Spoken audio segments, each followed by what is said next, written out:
What's the deal, YouTube? It's your boy Next Gen 720, and I'm back with another video. Sorry I'm a little late putting this video up today. I wasn't really feeling too well, but anyway, bah humbug. I was arguing with a couple of Nintendo cocksuckers, but I'm back. Them jokers is soft as drugstore cotton, man. All them jokers is weirdos. The whole Nintendo crew. Anyway, and it's not a shout out to you. It's not a diss to you guys that are sub to me.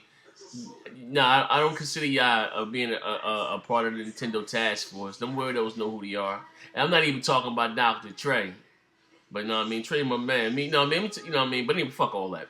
I ain't gonna keep talking about it. Anyway, today's video, I want to talk about the PlayStation 4. You know what I mean? It's like I said, if these specs are indeed correct that were leaked on VG Leaks, the PlayStation 4 is going to be a powerful machine. And the Xbox 720. Both going to be powerful in its own right. But on paper, the PlayStation 4 is more powerful than the Xbox 720. You know what I mean? Like I said, it was rumored that the PlayStation 4 is going to use a 7970 GPU. According to these leak specs here, Sony is indeed using a AMD's R10XX Southern Islands GPU. But the most important thing that it is DirectX 11 compliant. It's just DirectX 11.1 plus feature set. Far as RAM.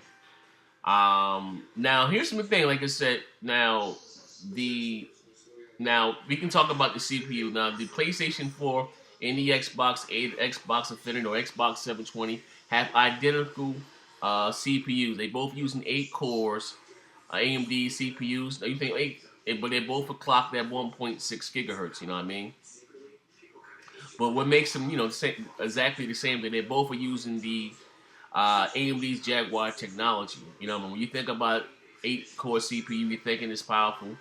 I mean, I guess for a console, consoles are closed environments. You can take a quad core in the PC, but rip this 8 cores here to shit. You know what I mean? But you know what I mean? Consoles, don't need as much, power as a gaming PC because, like I said, it's a closed environment. You know what I mean? But the Xbox 720 and the PlayStation 4 have identical CPUs. Now, far as the RAM, it's going to use 4 gigabytes of the fast RAM. You know what I mean?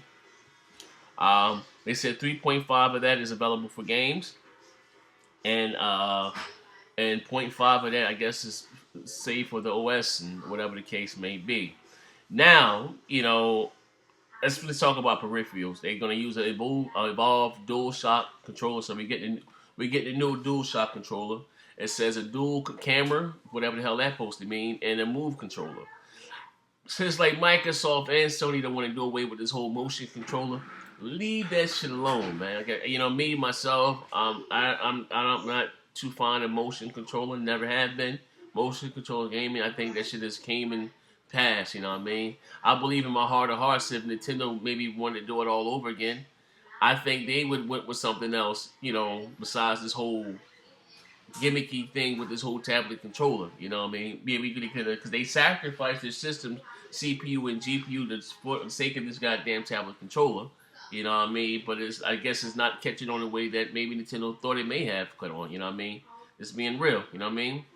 But like I said, if both of these specs are correct from the VG leaks about the Xbox 720 and the PlayStation 4, they both take a big dump on the Wii U. You know what I mean? And Gamer Nate, my brother, he done slipped the cheese off his crack. He made a video going at Crystal Dynamics saying this bullshit. Why they not bringing Tomb Raider to the Wii U? And he said that Crystal Dynamics said because of the tablet controller. I'm gonna go you one further, and it's the truth.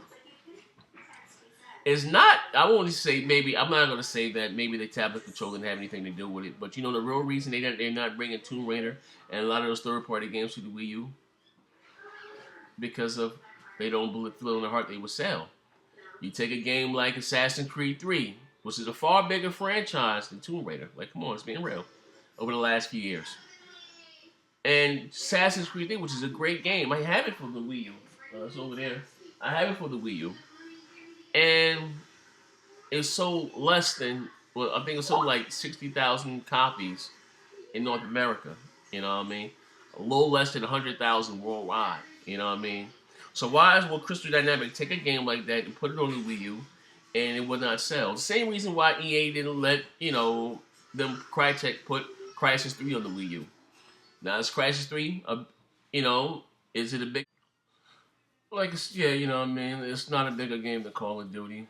It's struck, what I mean, it sold, like I said, 7,000 copies. What I mean, that's the reason why EA didn't put Crysis 3 on the Wii U. A lot of developers, I believe, not right now. You're not going to most likely see a Grand Theft Auto 5 on the Wii U because look what the Take Two said. They don't have any games in development right now. They're going to sit back and watch this high the Wii U attach rates is. Like I said, companies, games, what I mean, game companies. Look at THQ just closed down. Game companies are in the business to make money, and they're not going to see themselves putting those games on that platform. They're not selling them. You take a game like, which I think is crazy. You take a game like Lego Undercover Cop, right? And you take a game like Tekken Tag Tournament 2, which sold less than 10,000 copies, but Lego Undercover Cop probably sold a couple 100,000 copies. That's the way the Wii U's demographic is. What I mean? Not taking a shot at anybody. Like I said, it is what it is. What I mean? But at the end of the day, and as I always say, bang, bang. Get ready for that next generation gang, man.